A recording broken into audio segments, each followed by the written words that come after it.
of the topics are tailor-fit to the current research and scholarly needs of UP Diliman. Kagaya ng topic po natin ngayong umaga, no? MES also serves as an avenue to be updated with the latest ethical approaches and standards in research.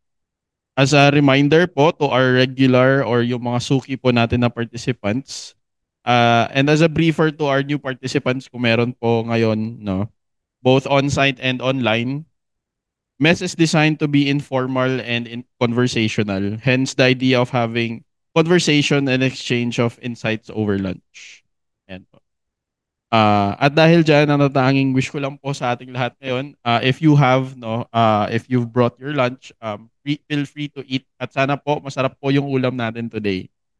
While we're also enjoying our lunch, please be informed that we are currently live streaming this MES session on our Facebook page of UP Diliman Research Ethics Board. But don't worry, the camera is facing naman po dito. So, in case kakain naman po kayo, hindi naman po tayo nakikita na kumakain doon. So, hindi naman, the recording of the session will also be available after live streaming po on our website and our YouTube channel. And before I introduce our speaker for today, please allow me to read some of our reminders. No? Una po, will be given at the end of the seminar series. So may QR code po tayo. And for on-site participants, meron po tayong certificate of participation. And for online participants, meron naman po tayong certificate of attendance. Ayan po. And now, without any further ado, please allow me to introduce our guest speaker for today. Our guest speaker is a distinguished theologian and educator whose scholarship bridges theology, anthropology, and ethics in the Philippines and Asia contexts. He currently serves as Associate Professor and Chair of the Department of Theology at the Ateneo de Manila University, where he has taught since 2008, guiding both undergraduate and graduate students in Catholic theology, interreligious dialogue, and social ethics. He earned his Doctor of Theology and Doctor of Sacred Theology from the Catholic University at Leuven in Belgium in 2009. I hope I'm reading that correct. Preceded by a Master's of Arts in Theology and at the Licentiate in Sacred Theology from the same institute in 2000. He also holds an MA in Pastoral Ministry and a baccalaureate in Sacred Theology from the Loyola School of Theology at Ateneo de Manila University, and an AB in Philosophy from Notre Dame University in Cotabato City. Further deepening his multidisciplinary foundation, he pursued doctoral studies in anthropology at the University of the Philippines, Diliman, and is completing an MS in bioethics at the University of the Philippines. His career reflects a deep commitment to theological formation, dialogue, and ethics. He has held fellowships at DePaul University Center for Intercultural Theology and World Catholicism at the Chinese University of Hong Kong. His publications include the book A Journey to the Kingdom in the Spirit, Becoming a Dialogical Church of All the Peoples of Asia, with a foreword by Cardinal Luis Antonio Tagle, and numerous articles on theology, interreligious dialogue, and social issues. Beyond academia, our guest speaker is President of the Catholic Theological Society of the Philippines, yung DACATEO, and a member of the Philippine Health Research Ethics Board's Committee on Information Dissemination Training and Advocacy, where he advances ethics training nationwide. Widely recognized for his scholarship and leadership, he continues to shape conversations on theology, dialogue, and ethics in the Philippines and beyond.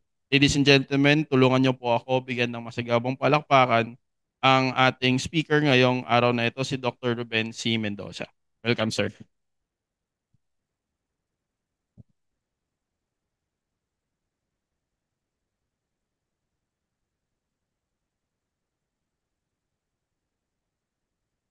Magandang hapon sa lahat, magandang tanghali. Salamat sa introduction na ginawa nila Kan. Sige. Maganda yung sinabi kanina. Hindi ito yung bibigay ko, hindi ito yung magiging huling salita tungkol sa paksang ito. Pero para lamang siguro magkaroon tayo ng diskurso o dialogo tungkol sa napakahalagang konsepto nito na ginagamit sa research ethics. No? So paliliwanag ko naman din dito yung mga bagay-bagay na paano inuunawa ito sa research ethics, yung vulnerability, Tapos papakita rin natin yung problema sa konseptong iyon. Meron bang? Yan siya na. Okay, yan. So ito yung sana mas maunawaan natin kung ano man tong vulnerability pagdating dito. Next please. Yan. So nakalagay naman din dyan. So tignan natin tong konsepto ng vulnerability pagdating sa research ethics. Tignan natin yung iba't ibang mga dimension niya. Tapos pakita rin natin kung ano, sana makita yung kahalagahan at ano yung mga bagay na dapat tignan pa ito, lalo na pagdating sa larangan ng research ethics. Next please. Yan. So may tatlong bagay ito sa bilang pambungad lamang sa siguro makita nating problema pagdating sa konseptong ito. Yan. So ito, karaniwan ito yung ginagamit na definition pagdating sa mga vulnerable na mga tao o vulnerable na mga populasyon. Ito nga na merong mga individual o kaya mga grupo ng mga tao na tinitingnan sila kaagad o kinaklasify, kinakategorize sila na mga vulnerable. At kapag vulnerable sila, pagdating na sa research ethics, kinakailangan merong mga hindi lamang scientific considerations, pero merong ethical considerations din pagdating dito. Kaya napakahalaga nito. Dito, napakahalaga ng larangan kasi ng informed consent. Yan, mas makita natin yun maya-maya basta pinaliwanag ko saan ba nanggaling yung konseptong ito.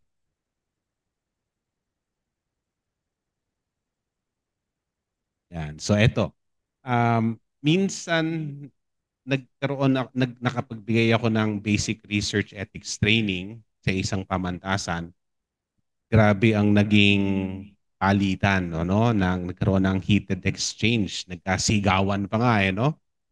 Kasi ang nangyayari ngayon, gusto nung Research Ethics Committee na kapag merong vulnerable individuals ang mga kalahok sa pag-aaral, automatically full board review kasi yon tapos pupunta sa Research Ethics Committee, hindi lamang sa department pero nung pamantasan mismo.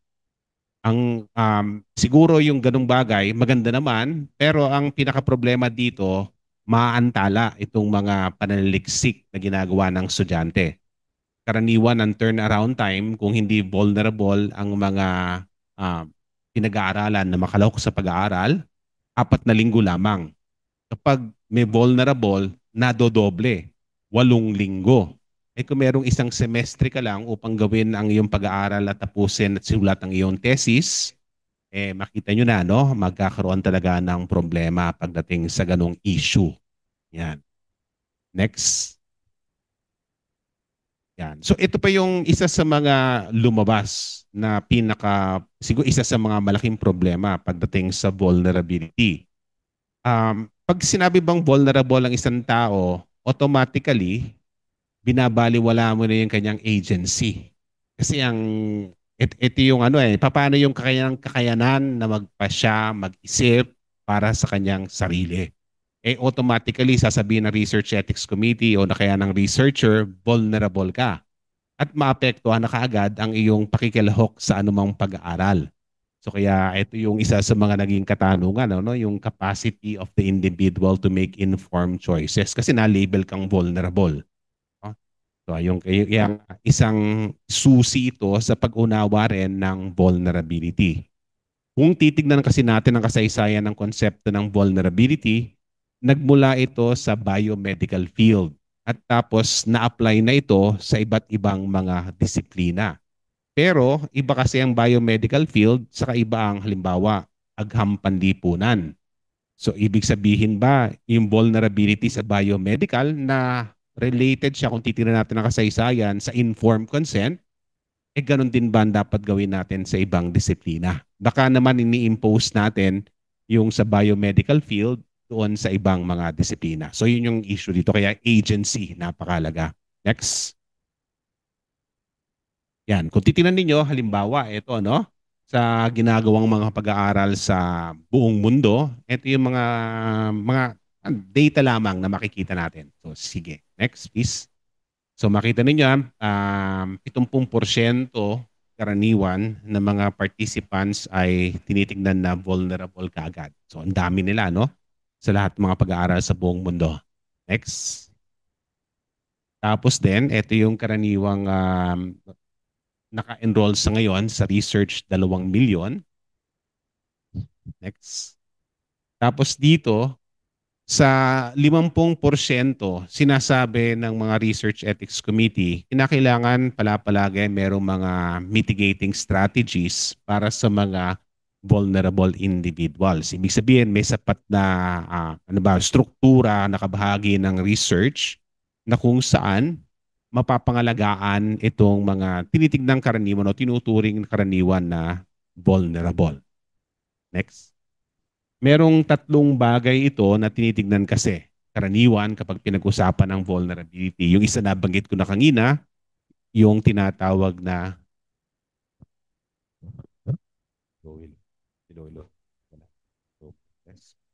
mic test.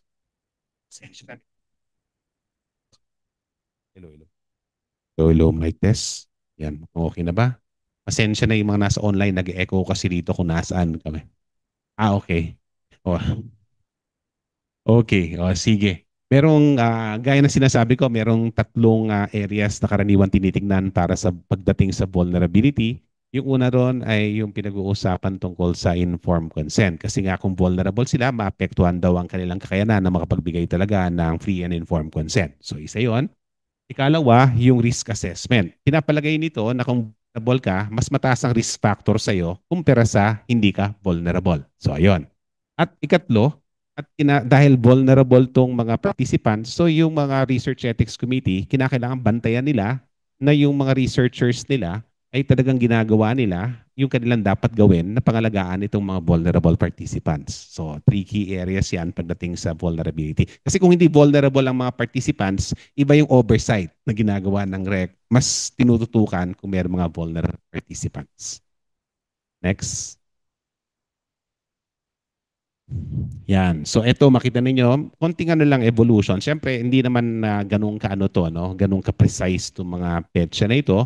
Pero kung titignan natin yung kasaysayan kasi ng mga research ethics guidelines natin, at least nung yung modern history o recent history natin, ang pinakaunang guidelines talaga ay nagsimula noong 1947, yung tinatawag nating Nuremberg Code. 10 artikulo lang ito yung pinakamaikli, pero ito bilang tugon sa mga pang-abusong ginawa nga ng mga Nazis ng ikalawang digmaang pandaigdig. Pero hindi lang naman sila ng abuso, pati yung Japan din, di ba? Bansang Hapon din, may ginawa rin silang parallel na mga research o experiments sa mga inchik naman sa bansang China. No? So, kaya nangyari yung Nuremberg Code.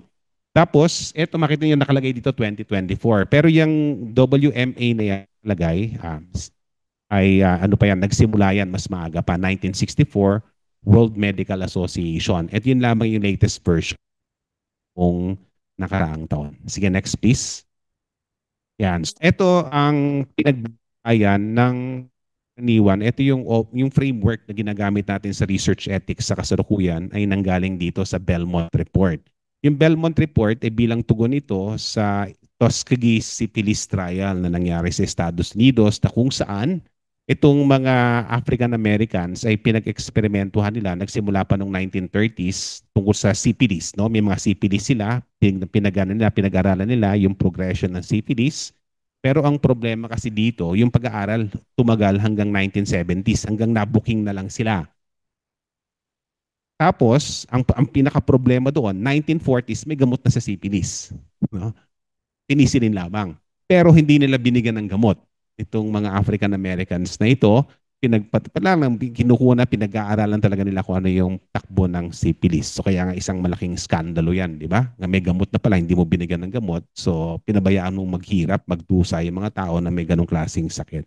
So kaya nga lumabas ito, yung Belmont Report, dito makita natin yung sinasabi nating principlism. No? Yung mga principles na ginagamit natin sa research ethics ngayon, na kung ito yung binibigyan din na informed consent, beneficence, siyempre yung flip side of beneficence, non-maleficence, at saka justice. So dito nagmula yon sa Belmont Report. So ito yung naging dominant framework. Ito yung dominant framework ngayon pagdating sa research ethics. But the only principles in research ethics, pero sila yung karaniwang ginagamit at is yung framework na ito. Next. Yan. So pagdating naman din ng 2000, ito, mas nagkakaroon na ngayon ng kamalayan pagdating sa research ethics guidelines. So yung iba't ibang mga disiplina, lalo na yung mga professional associations ng mga, halimbawa, psikolohiya, naglabas sila ng kanilang mga research ethics guidelines na mas partikular para sa kanilang mga disiplina. Kasi yung sabi natin, yung nakita natin, yung nabanggit ko kanina, Nuremberg Code, ginawa yun ng mga abogado. So mas legalistic. Tapos binanggit ko rin yung World Medical Association, mas makita natin mamaya, ginawa naman yun ng mga biomedical professionals. Kaya nga ito, kinailangan na yung mga halimbawa dito nasa agampan lipunan, gumawa sila ng kanilang sariling ethical codes. No, siyempre, isinasaalang-arang pa rin naman yung ibang ethical codes, pero mas particular, mas akma para sa kanilang disiplina. Next. Yan. So, nagkaroon ng mga updating na ngayon na kung saan noong 2013 o 2010s, yung dekada na yan, na kung saan binibigyan din talaga ang informed consent at special protection para sa mga vulnerable individuals, no? Bilang tugon sa mga pagbabagong nangyayari sa lipunan. Next.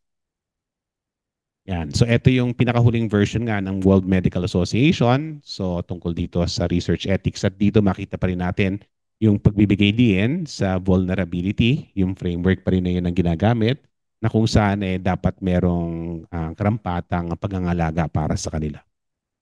Next, please.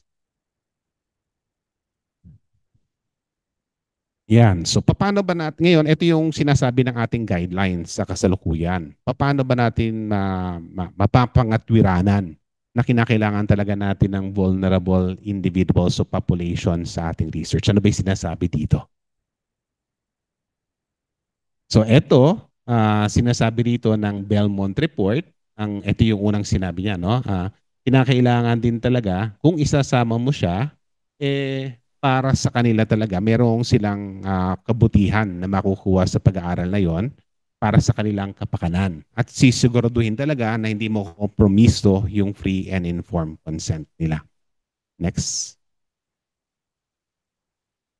Yan. Tapos ito naman, makikita natin to sa Helsinki Declaration. May tatlong bagay na dapat isaalang-alang dito pagdating sa mga pag-aaral o pananaliksik na merong vulnerable individuals. Yung una ay recognition of vulnerability. So kinakailangan meron tayong kamalayan din talaga na yung mga taong kinukuha natin ay baka naman talaga vulnerable sila. At doon, kung alam natin vulnerable, kinakailangan talaga na meron na kagad na sapat na pangangalaga. Tapos mahalaga dito, kung sasama mo sila sa pag-aaral na gano'n, talagang nakatutugon sa kanilang pangkalusugang pangangailangan. Tapos kung ano man ang kanilang ano yung kanilang pangangailangan, dapat isasaalang-alang itong mga bagay na yon pagdating sa research ethics design. Tandaan ninyo, ang World Medical Association, yung mga biomedical na pag-aaral ito, tapos karaniwan ay yung clinical trials, pumapasok dito. No? So kung ano man ang paghalimbawa, clinical trial ng isang droga, so sinisigurado talaga kung kasama vulnerable individual, halimbawa isang minor de edad, kung gamot para sa isang particular na sakit ng mga bata ang sinusubukan mong tuklasin, kung ligtas at epektibo, yun dapat, no? Sasama mo yung bata kasi para sa mga bata yun. So pwede mong pangatwiranan ng gano'n kasi nga makikinabang yung mga bata, kaya bata itong mga participants mo. Susunod. Tapos, ito nga yung sinabi, it mandates that participation must be beneficial to vulnerable participants. So yun unang bagay. Ikalawa, kinakailangan kung may mga risk na involved, hanggat maaari ay minimize itong risk na ito. Yung mga risk na ito na may minimize siya sa pamamagitan ng isang magandang research design at sa pamamagitan ng paglalagay ng mga mitigating strategies, no? Sa pag-aaral. Mitigating, ibig sabihin, kung sakaling ito mangyari, ano kaya gagawin mo? O di kaya, halimbawa, posibleng ganito mangyari, ano kaya po pwedeng gawin mo na maiwasan? So yun yung mga tinatawag na mga mitigating strategies. And tapos sinasabi diyan, their involvement is justified, particularly when their capacity for informed consent may be compromised. Lalo na kasi kung minor de edad, yan, compromised. Yung sabihin compromised in the sense na hindi pa nila kayang magpasya talaga, para sa kanilang sarili kasi hindi pa fully develop yung bahagi ng kanilang utak na kung saan makapagpapasya sila tulad ng mga adults. Susunod. Yan. Tapos kinakailangan nga yung safety measures gaya na banggit ko, yung mga safety measures, tapos minimizing the burden on vulnerable participants. Napakahalaga din talaga yan kasi nga ang pinapalagay dito, hindi nila kayang pangalagaan ang kanilang sarili. No? Gaya ng kumpira sa mga taong hindi vulnerable. Next. Yan. Ito naman, nakalagay ninyo, nakita ninyo, NEGRIP. Ito yung ating National Ethical Guidelines. National Ethical Guidelines for Research Involving Human Participants. Ang pinakaunang version ng ating National Ethical Guidelines sa Pilipinas ay lumabas noong 1984. Pero 1984 talagang biomedical talaga ang ano niya, ang slant talaga niya, no?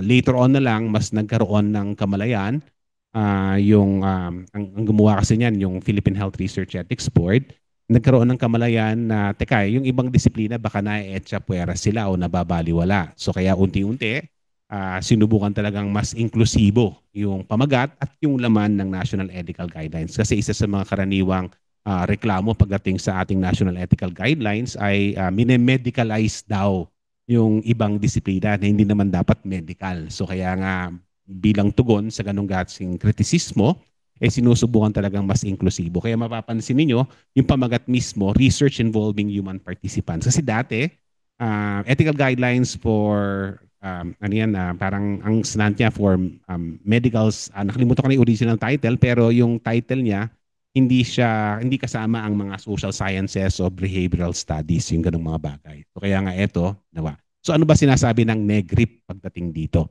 Next. Yan. So ito yung sinasabi niya, no?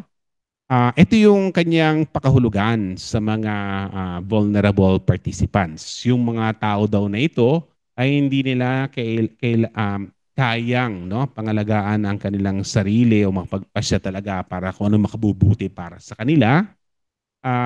Kaya nga dito, kinakailangan talaga ng partikular na pangangalaga. No? Kasi nga, halimbawa, muna natin, may mga halimbawa due to such factors, tignan natin yan maya-maya din, yung physical, mental disabilities. So halimbawa, kung talagang mahina ang isipan ng isang tao, baka hindi niya maisip talaga kung ano yung makabubuti para sa kanya. Yon, merong kagad mental, no? Yung mga halimbawa, may mga mental health issues or problems.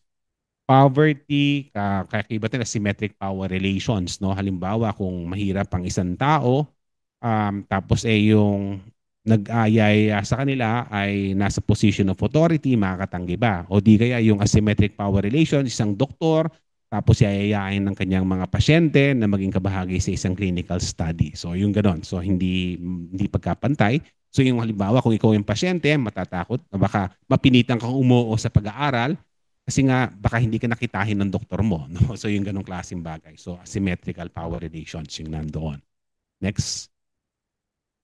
Tapos eto yon. Kung sakasakaling may mga vulnerable individuals, so special mandated for those individuals. No, yan.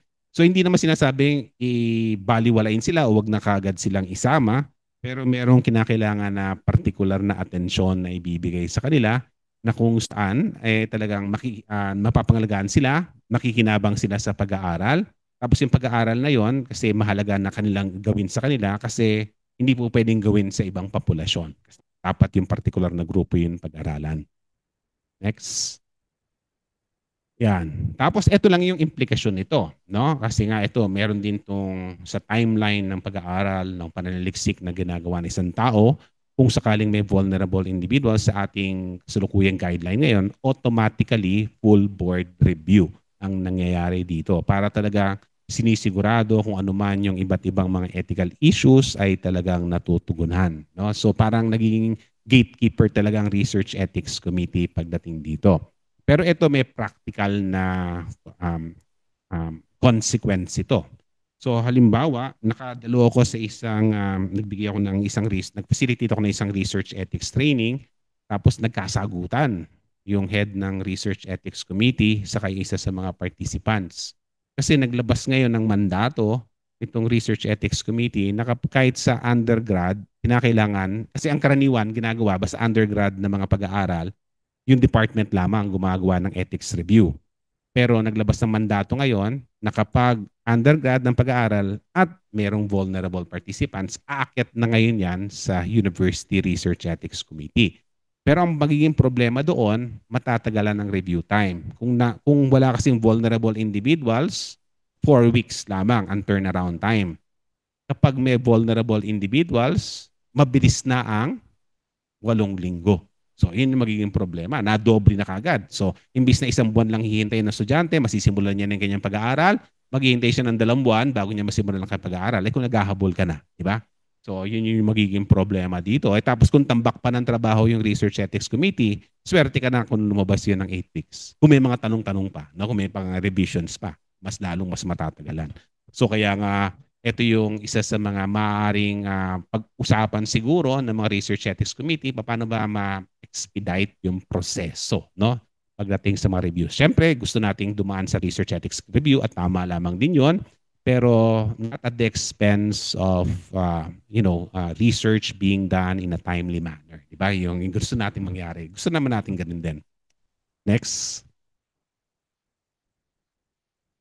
Yan. So ito, iba't ibang klaseng mga vulnerabilities na binabanggit doon sa ating ethics sa National NEGRIP natin. Ano? Halimbawa, cognitive vulnerability, sabihin yung mahina ang isipan, di kaya magpasya para sa kanilang sarili. Halimbawa, merong autism spectrum disorder. Ano? May mga autistics na highly functional, may mga autistics na less functional o hindi talaga functional. No? So yung mga ganun na tipo. No? So halimbawa, yung nandoon, yan, so may cognitive vulnerability na kaagad yung ganong klase mga bagay, no? Tapos judicious decision-making support na hindi talaga kaya magpasya para sa kanyang sarili. Tapos differential power dynamics, yung halimbawa sa mga uniform personnel, di ba? Kapag sinabi halimbawa ng general, o sumali kayo sa pag-aaral, kung ikaw yung private, makakatanggi ka pa.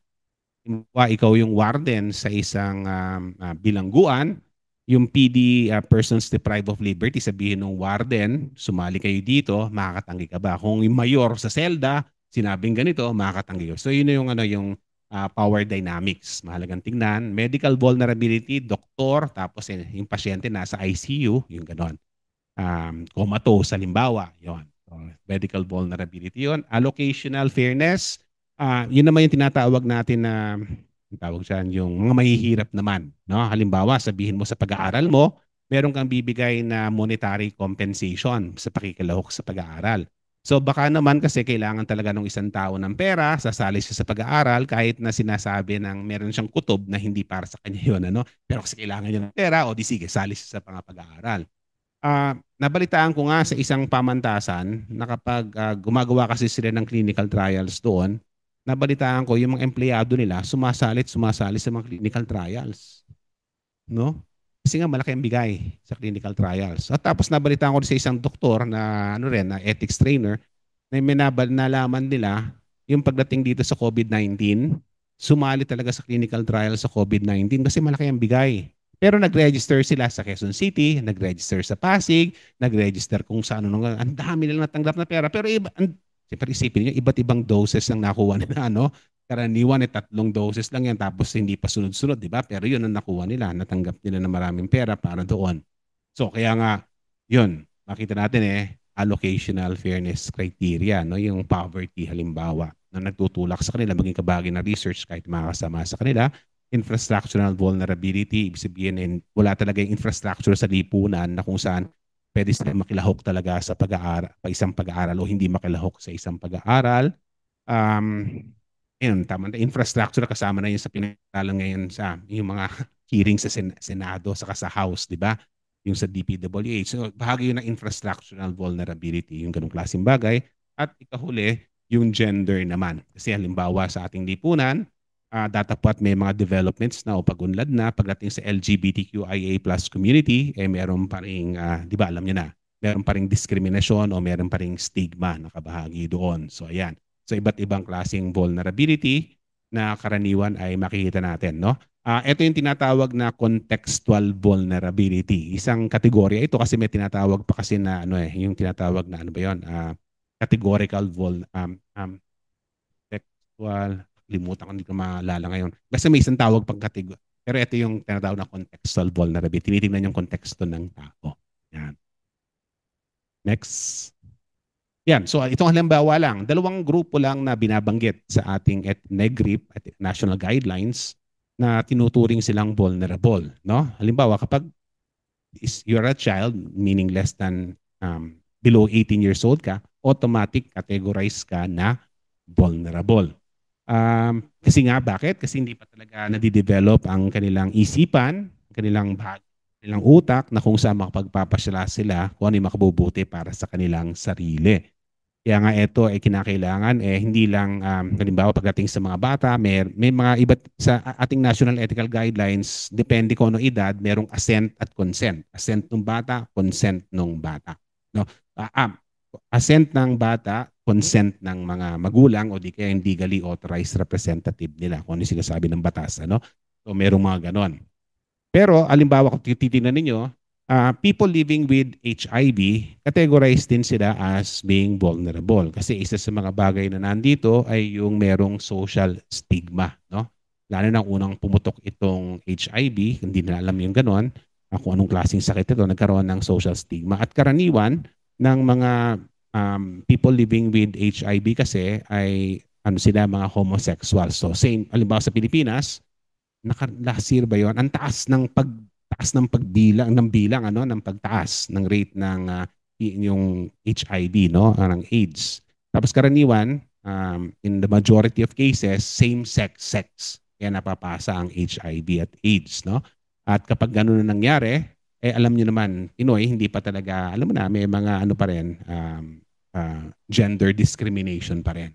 Kaya nakalagay sila rito. Pero ito kung titingnan niyo ang dalawang ito, di ba pagkasama mo yung bata, vulnerable, tapos eto people living with HIV, vulnerable din, parang magkaiba yung kategorya, yung context, di ba? So kinakailangan talaga. So ito yung isa sa mga mahirap ding tingnan pag sa vulnerability, no?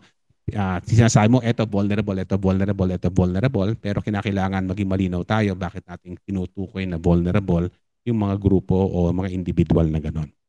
Next. Sige. Ito kung titingnan ninyo sa ating national ethical guidelines din, may mga tanong kasi doon. Merong sample doon para sa evaluation ng isang protocol. Tinatanong doon, sige, pakita natin. Yan. Includes questions to assess the inclusion of vulnerable individuals. So may tanong doon, may mga vulnerable individuals ba sa pag-aaral? At kung may vulnerable individuals, meron bang measures in place to protect the vulnerable individuals? So yun yung nasa evaluation form ng protocol assessment form. So doon makikita ninyo kung paano binibigyan din ng NEGRIP itong yung pangangalaga sa vulnerable individuals. Next.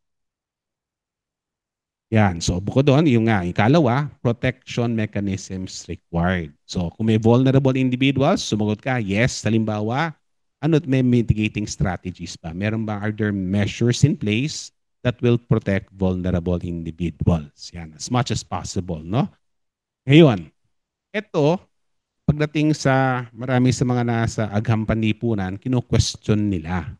Kasi merong mga nagsasabi na dapat tanggalin na natin yung concept ng vulnerability. Isa sa mga issues yun na binabanggit nila. Baka imbis na tanungin natin, are there vulnerable individuals? Meron nga akong alam, sabihin na lang natin, are the participants made vulnerable because of the research that they will participate in? So yung ganun yung tanong daw dapat. Hindi ka agad tanong vulnerable individuals. Kasi pag ganoon, isa sa mga issues na kagad, teka, kung vulnerable, baka mag-alanganin na kabahagi sa pag-aaral. Kung vulnerable, baka naman meron tayong pre-form ideas kung sino sila, bakit makaka-apekto sa pag-aaral mismo.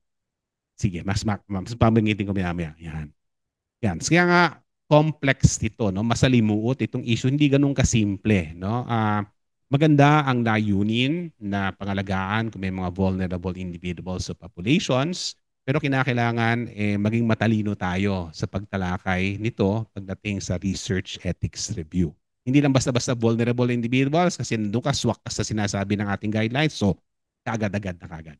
Okay, sige. Yan. So, ito yung mga challenges na karaniwan. Bukod sa nabanggit ko na kanina na yung issue ng agency, di ba? Kasi kung vulnerable ka, parang sinasama, wala kang agency na magpasya ka para sa iyong sarili. kinakailangan ang magpapasya kung vulnerable ka yung researcher o kaya research ethics committee. Eh paano ikaw?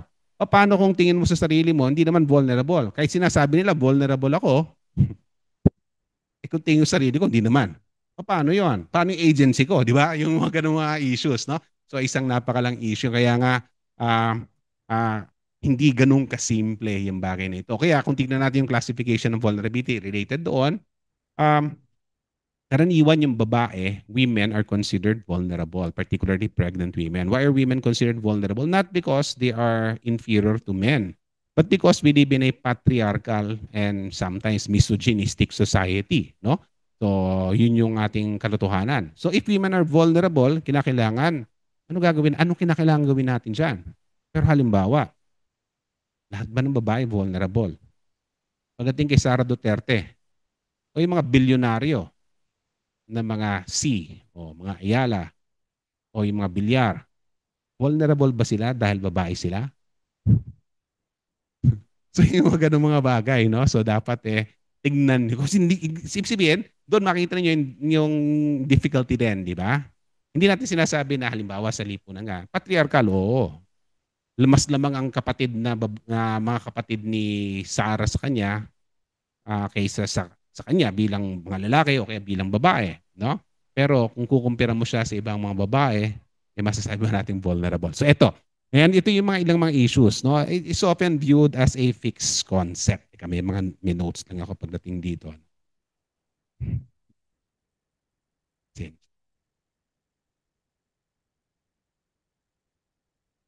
Yan. So ito yung karaniwang ginagamit kasi na overarching principle pagdating sa research ethics. Kaya na nakita natin na ang gusto naman ito, hindi magkaroon ng mga pag-aaral na masyadong intrusive na, no? Para nakikialam ka na sa may buhay na may buhay at wala namang kinalaman, no? Sa pag-aaral din talaga.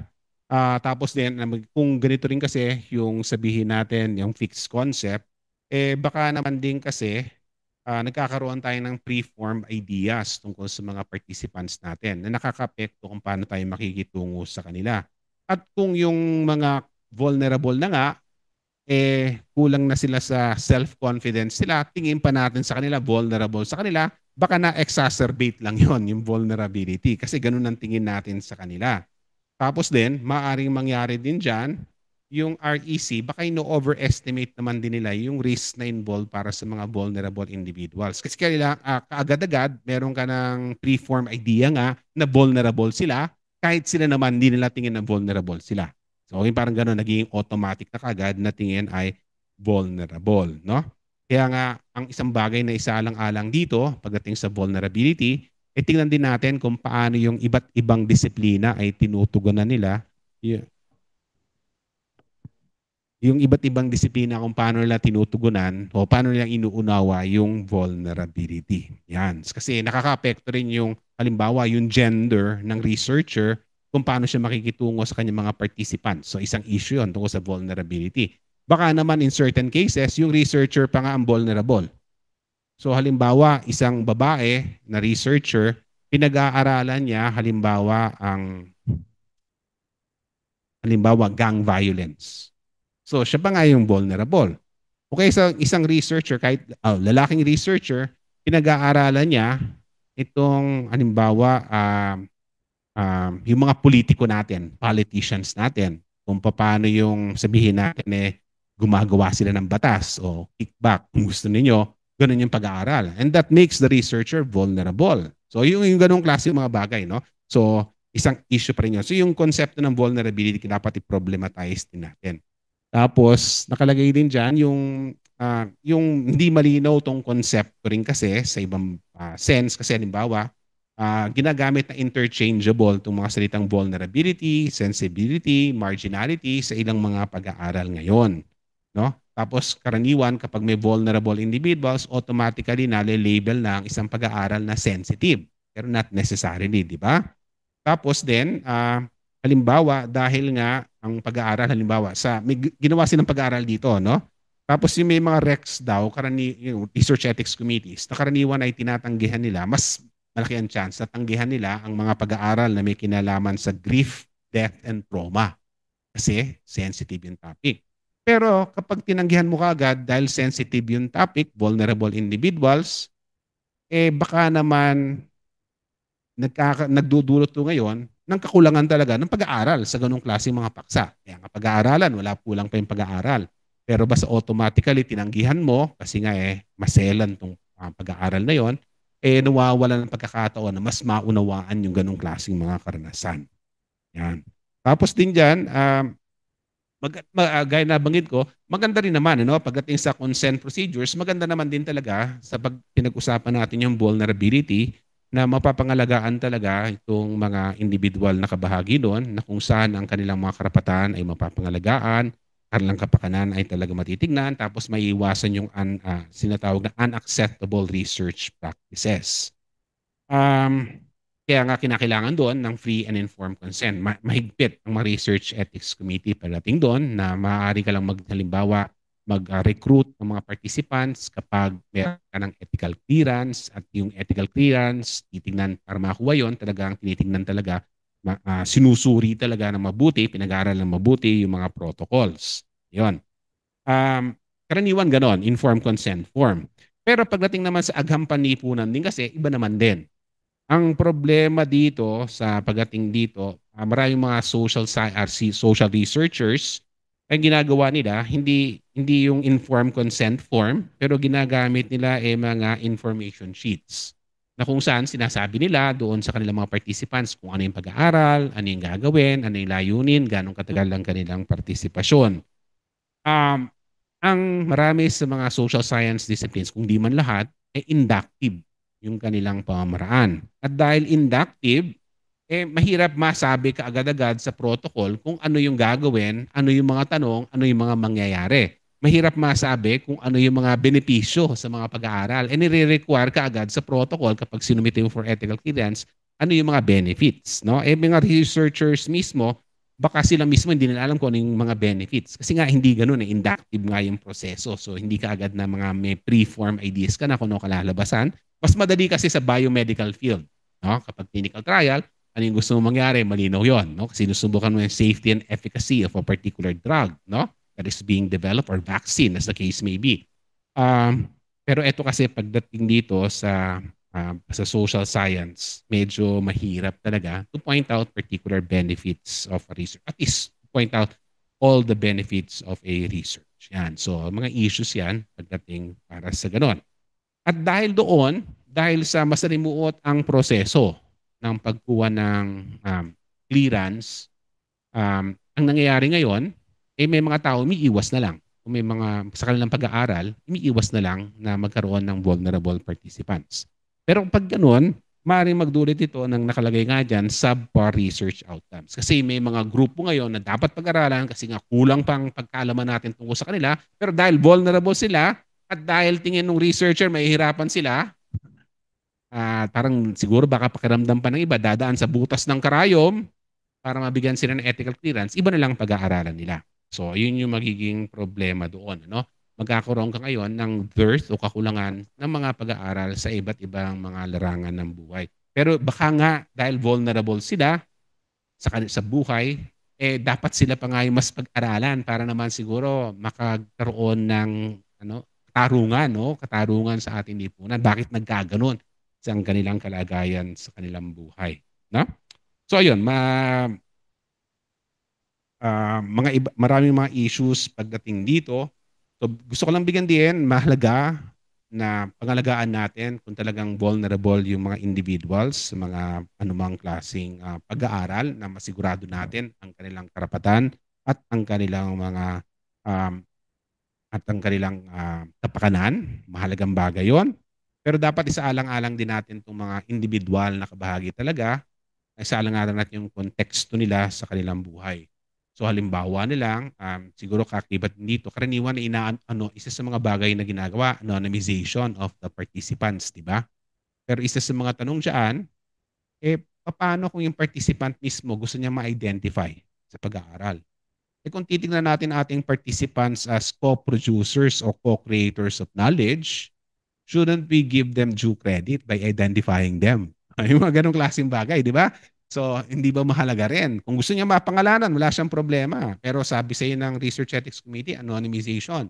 Oh, paano gagawin mo na ngayon pagdating dyan? So, hindi madali yung ganong klase mga katanungan. Pero ang ano lang dito, dapat baka minsan kapag sinasaalang-alang natin yung vulnerability, dapat talaga mas maging matalino ang pagtalakay natin. Kung ang sino mang researcher ngayon, kung sakaling may mga vulnerable individuals nakabahagi sa pag-aaral, pwede naman siya manghingi ng exemption, full board.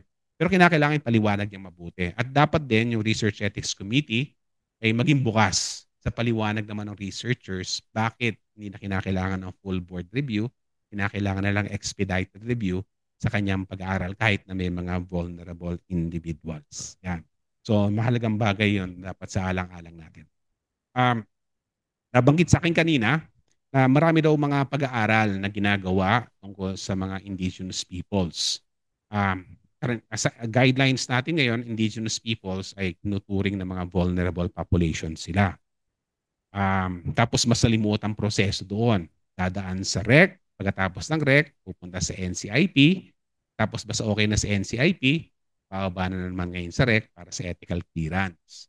Pero may mga nagtatanong doon, bakit gumawa daw nakarinig ko na yung tanong na ito, bakit gumawa ng kasunduan ng FREB, Philippine Health Research Ethics Board, sa NCIP na kinakailangan dumaan pa sa kanila?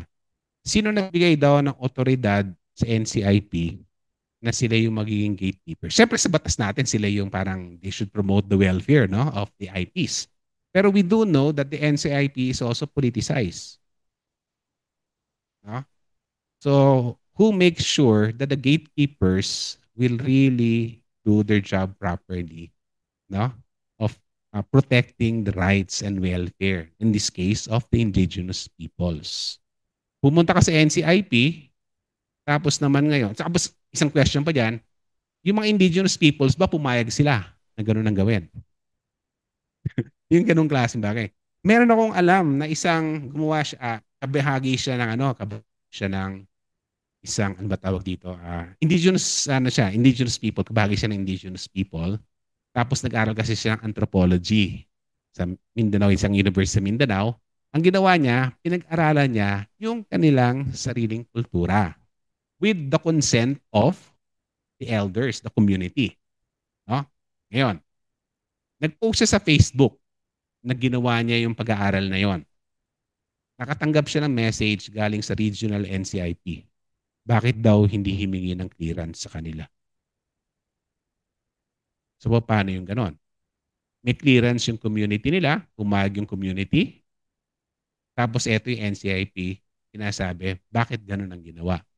Hindi sinunod yung proseso. Yes, yung protocol, yung kasunduan ng FREB sa NCIP, pero meron namang approval ng community. So, sino ba ang mas mahalaga? So, yun yung ganun tipo. So, pagdating sa issue ng vulnerability, dapat pangalagaan, pero dapat meron ding espasyo para sa mga, alam mo na, iba't ibang mga issues na gano'n. Huling salita na lang bago tayo magkaroon ng mga dialogo siguro dito. Yung FREB, re-revise na nila yung ating 2022 NEGRIP. No? Sinusubukan ng gumawa ngayon ng komite. Ngayon, pag ginawa nila yung guidelines, nagkakaroon ito ng consultation. So kaya kung meron kayo sa inyong disiplina, halimbawa ngayon, there's a chapter on research, ethical guidelines for social research. Meron ngayon, there's a chapter in NEGRIP.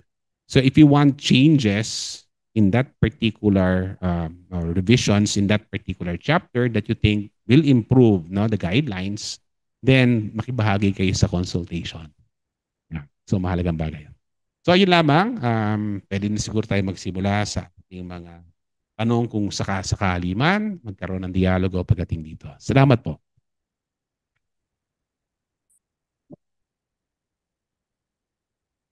Thank you, sir. Anyayahin na lang muna namin kayo, sir, umupo sa gitna. Sakaling may mga tanong naman po.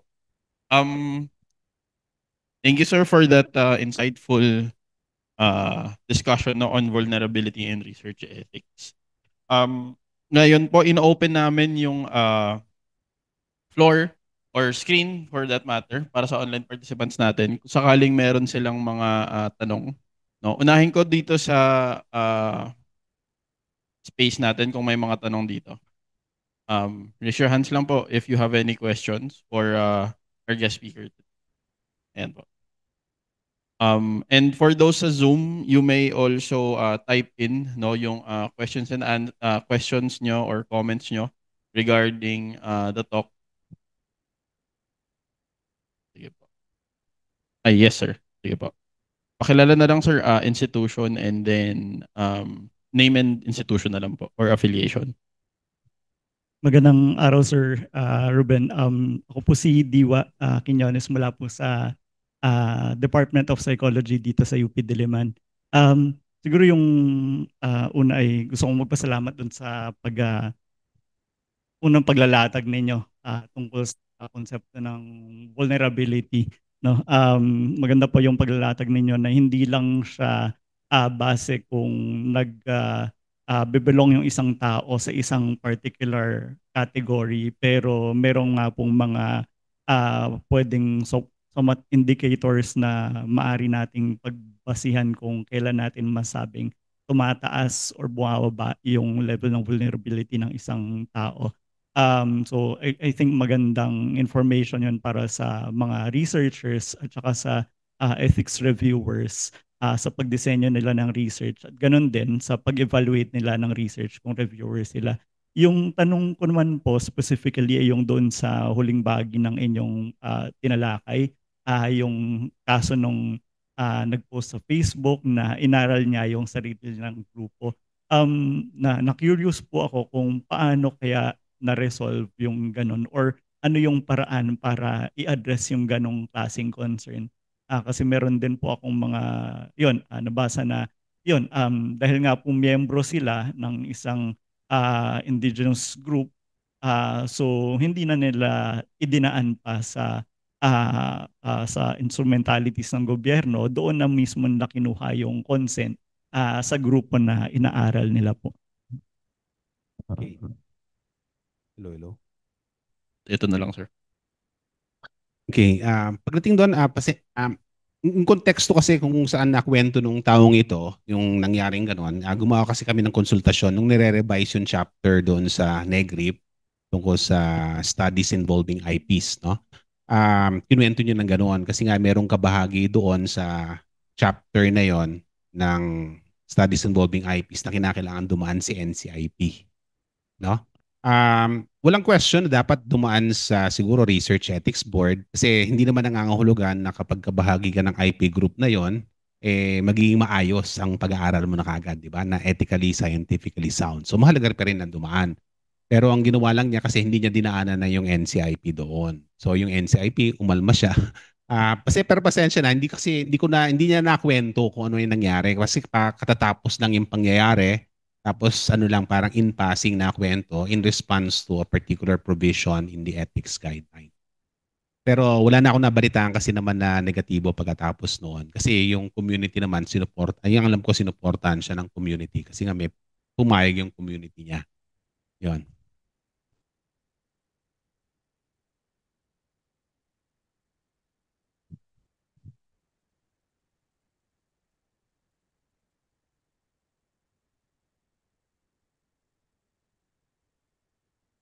Mic check. Mic check. Check. So, yun, pwede po kaya na sa ngayon, ano kaya yung kung sa ating protocol ngayon, hindi po pwede yon. No? Kasi limbawa ngayon, alam niyo siguro sa UP yun, yung nangyari dun sa pag-aaral ng isang Filipino-European na so naging malaking issue yun. So meron siyang collaborator sa Uppsala, tapos pumunta dito sa Pilipinas, tapos mga IPs, di ba? Kung sinunod niya yung protocol, sabi niya nakakuha daw siya ng local ethics clearance. Okay, pagpalagay natin nakakuha siya ng local ethics clearance, pero ang pinaka-issue, ang isang susunod na issue, dapat NCIP clearance din. So ginawa niya yung kanyang pag-aaral without the NCIP clearance. So hindi niya sinunod yung protocol na karaniwan ay dinadaanan ng isang Filipino researcher.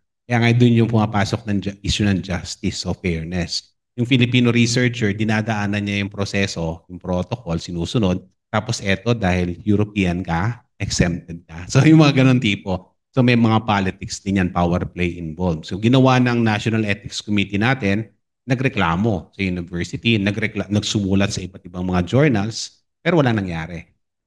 So yung ganong klaseng bagay, no? Ideally, susunod sa protocol para maging fair sa lahat.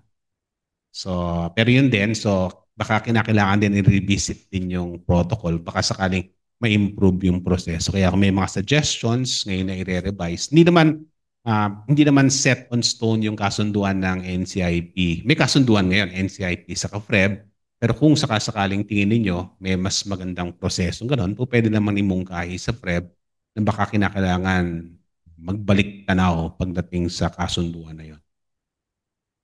All right, thank you, sir. We have currently 5 questions po sa Zoom. I'll flash the first one po sa screen. I am an MA student, so basahin ko po. I am an MA student in UP Diliman. I would like to seek your kind guidance on the process so that I can formally apply for ethics clearance for my ongoing research. Can I apply for my research even though this is not yet my MA thesis? Thank you. Okay, maaari naman kasi gumagawa ka ng mga pag-aaral na kaagad, not necessarily MA thesis. Di ba? Ganun, halimbawa, gumagawa research paper, pero hindi naman thesis. O pwede naman gawin yon, walang problema. Pero syempre, kung yun din ang balak mong gawin, halimbawa na thesis mo, baka mas practical na gawin mo na yun ng thesis mo, no? Kasi dadaan ka na rin sa proseso. Hindi ko lang man protocol, basta mahalaga dito, kung ano yung protocol ng pamantasan, sundin ko na yung protocol ng pamantasan. Kung gusto mo parang advanced na kasi, di ba? Halimbawa, nagko-coursework ka pa lang, yung coursework mo, pinipili mo talaga mga papers mo para sa courses mo, parang related na sa gusto mong gawin thesis, maganda yun, ano?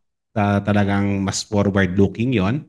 So, baka po pwedeng gawin na gano'n na lang din. No? Pwede ka na mag-apply din ng ethics clearance. Pero kumonsulta ka rin sa department mo, may mentor ka na, advisor.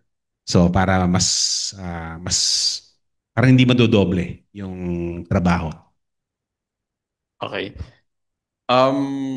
Ayan, sige, I'll proceed na lang muna to the next question. Good afternoon. If possible, research has a good impact to the community, but the vulnerability or risk is higher in the community. How would the researcher draw lines to the risk or imparting science-based knowledge to the community?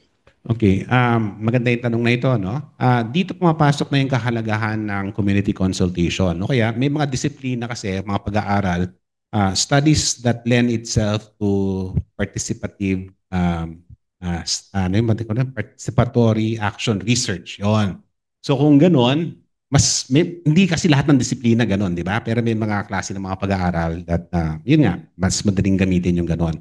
Doon mas makatutulong dito, no? Halimbawa, dito mas swak yung tanong na ito kung pag-aaral sosyolohiya o antropolohiya o agam-tao na kung saan talaga ang tingin ko it's critical that one consults the community, no? With regard. Yung iba pa nga ginagawa nila pati sa research design sinasama nila yung community sa paggawa ng protocol, no?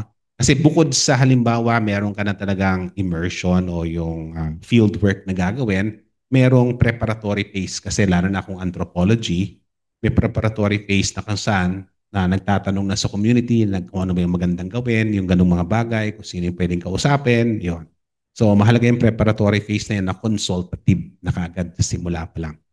Sa ganung pamamaraan, yung vulnerability yung impact, vulnerability mami-minimize, tapos yung impact talaga sa community ay ma-heighten siguro. Mahalagang bagay yun. Kung mas participatory, meaning involved in community sa paggawa ng research design, tapos then involved din syempre yung mga participants. Pero hindi lahat ng disiplina o hindi lahat kasi ng pag-aaral, no? O pwede roon. Pero kung sakasakali, mahalaga siguro. Tapos din, yung nakalagay din dyan, ang huling bagay nilang pala, imparting science-based knowledge na ngayon binibigyan din sa ating guidelines na pagkatapos ng pag-aaral mo, kailangan sa protocol nakalagay doon yung research dissemination. So how do you make your participants know the result of your research? So kinakailangan ka bahagi yun ng protocol. So at the end of the study, na halimbawa meron kang forum na kung saan sasabihin mo sa mga participants, ito yung pinalabasan ng pag-aaral na kung saan naging kabahagi kayo. That's also a means of empowering the community. No? Na hindi lang ikaw may kaalaman, pero nangyari ito, nabuo yung research mo, Hindi lang dahil sa iyo na isang researcher, pero dahil na rin sa contribution sa ambag ng lahat ng participants. Sige po. Sir, may follow-up question po ata. Okay. Sir, follow-up question lang po doon. I think maganda nga po yung sinabi nyo na ano, yung doon sa participatory action research, involved yung community members doon sa pagbuo ng design ng study. Hindi po ba mako-consider natin na researching the research design na yon, yung proseso na yon, at kung ganon, kailangan na po bang dumaan sa ethics review rin yung phase na yon ng pag-aaral or hindi pa? Hindi, sa tingin ko hindi pa kasi parang paghahanda pa lang yon para sa pag-aaral. Kinakailangan yon, ano? At dapat maging sensitive yon sa mga yung research, yung ERB sa ganung mga particularities ng iba't ibang mga disciplines. Sa psikolohiya, maaaring ding mangyaring ganoon. Sa pakikipag-usap mo, halimbawa, meron kang counseling o anuman, biglang naisip, uy, magandang pag-aaral pala ito, no? So ano yung nangyari sa pag-uusap? So may mga ganun. So dapat yung mga, halimbawa, particularities ng mga disiplina ay dapat isaalang-alang sa anumang ethics approval na gagawin. Sige po. Thank you, sir. We have another question po from sa Zoom natin. Is there a policy document that directly addresses how to identify and approach contextual vulnerability of participants in research instead of inherent vulnerability? Is there a distinction in the approach of either? Should this be included in NEGRIP? Sa research ethics training na ginagawa na of course related sa NEGRIP, yung merong categorical vulnerability ata yung term na ginagamit na isa, sinasabi. Tapos yung isa ay contextual vulnerability. Ang nakalagay ngayon sa ating guidelines, pasok dun yung contextual vulnerability. Pero yung categorical vulnerability, hindi alam na tinatalakay sa ethics training, ano? So yun, makikita yung contextual vulnerability sa ating guidelines. Yung distinction sa research ethics training kasi ginagawa, ano? Yung distinction na yun. Ang pinagkaiba nila yung isa yung category, halimbawa, gaya sinabi ko, women, halimbawa, automatic, vulnerable. Minors, automatic, vulnerable. At ang kahinaan kasi ng categorical vulnerability, maaari nga pa lang, hindi naman siguro kahinaan, pero maaaring magkaroon kasi ng multiple vulnerabilities. Depende sa category mo. Halimbawa, uneducated, female, poor, person with mental health issue, quadruple vulnerability na kagad yun, di ba? So yung mga bagay. Tapos maaari pang mangyari kung categorical, halimbawa, pregnant women, hindi ka naman habang buhay na buntis, di ba? So after 9 months, anak ka na. So yung ganon. So yung may mga vulnerabilities na temporary lang. Kung tingin ninyong magandang masama sa NEGRIP din siguro, po pwede. No? Pero ang limit kasi ngayon, malinaw sa NEGRIP, yun nandun yung contextual vulnerability. Merong table doon. Makikita kayo. Okay, thank you, sir. Next question po. Hello po, curious lang po ako. Does labeling participants as vulnerable protect them? Or does it risk reinforcing stereotypes and further marginalizing them in terms of research? Paano po maibabalanse ng mga researchers at ethics committee ang tungkol po dito? Salamat po. Yan ang tanong talaga. Kaya nga nabanggit ko kanina, no? Sa isang banda, mahalaga na pangalagaan sila. Pero baka nangyayari sa pangangalaga sa sumusobra-sobra naman yung pangangalaga sa kanila. Nagkakaroon tayo ng preform idea. So baka prejudice na laban sa kanila. Ay nga, nakalagay pa dyan, magkakaroon ng stereotypes at sa prosesong yun, lalo silang mamamarginalize. Kaya nga dito, kapag pinag-usapan yung vulnerability, paano ba natin magandang pag-usapan conceptually, no? Pero in practical terms, kapag gumagawa ka ng research in your relationship with your participants, so how do you make sure that you don't form stereotypes, that you don't exacerbate whatever vulnerabilities they might have? So yun yung issue doon. At walang simpleng sagot, lalo na sa ikalawang tanong na yan, ibabalanse. So depende sa researcher, depende sa research ethics committee na pag-usapan yon. Ang punta lang dito, gaya na nabanggit, ay magkaroon ng kamalayan na maaaring ganun mangyari at dahil merong dangers, kumbaga, yung concept of vulnerability, kinakailangan maging matalino tayo sa pag-apply nito sa konkretong buhay na kung saan ginagawa yung research na mismo. Okay, thank you, sir. Meron pa po tayong a few more questions on Zoom. Pero if are anyone else sa on-site participants natin may questions, just raise your hands lang din po, no? Ayan. Meron po bang vulnerable group na kahit anong ethics clearance pa ang itry i-obtain, hindi talaga pwedeng ipa-participate?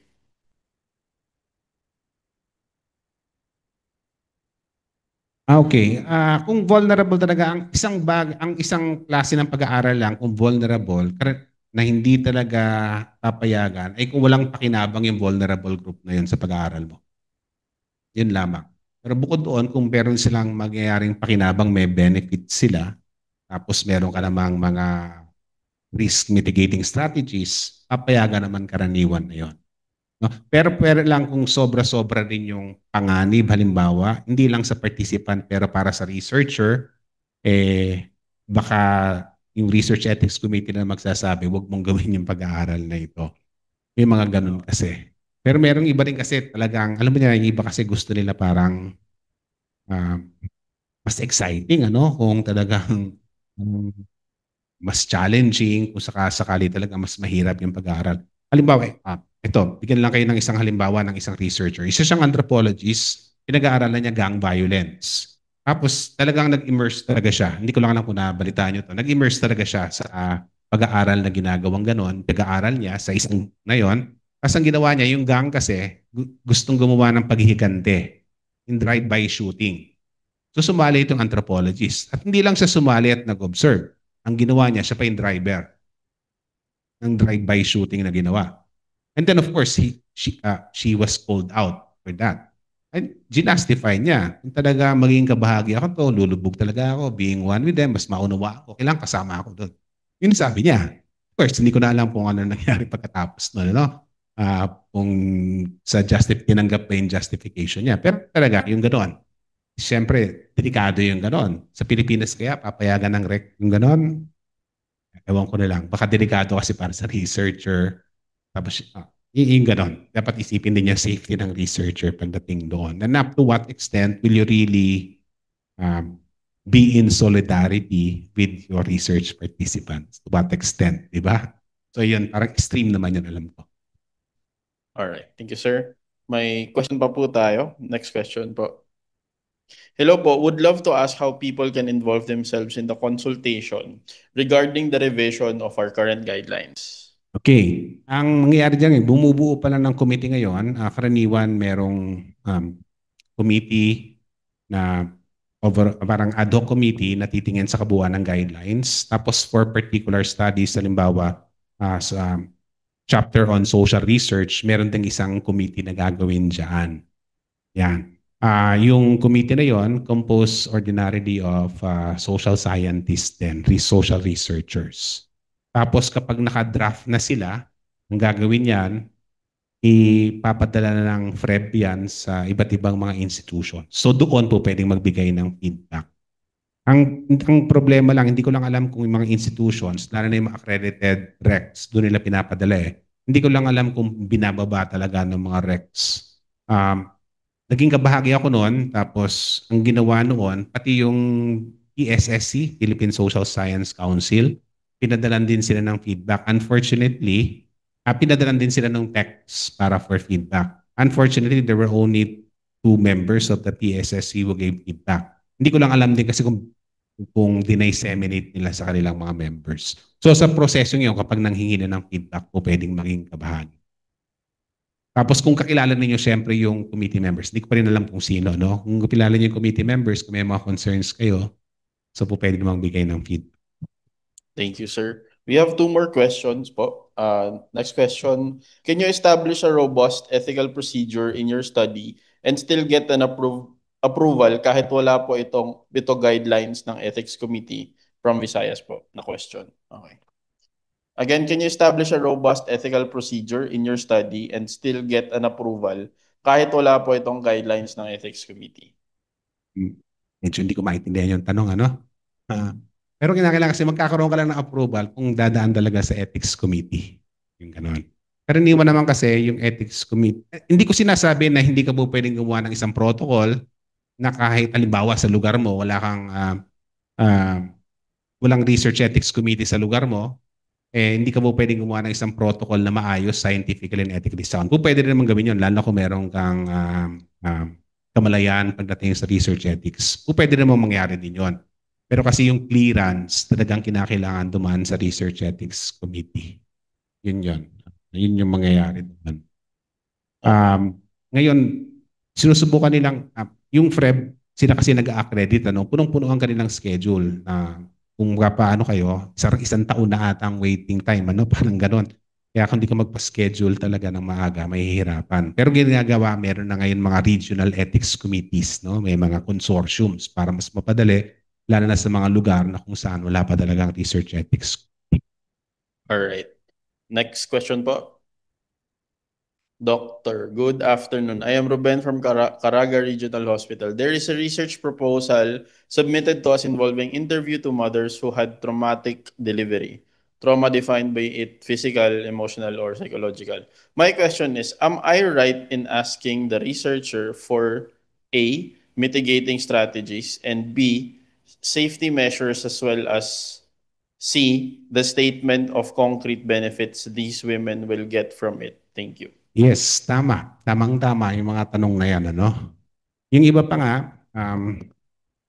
meron akong nagkaroon ako ng mga estudyante, sila mga health sciences na estudyante, tapos pre-med nila yon. Tapos yung thesis nila, yung grupo nila, gusto nilang gawin sa National Mental Hospital.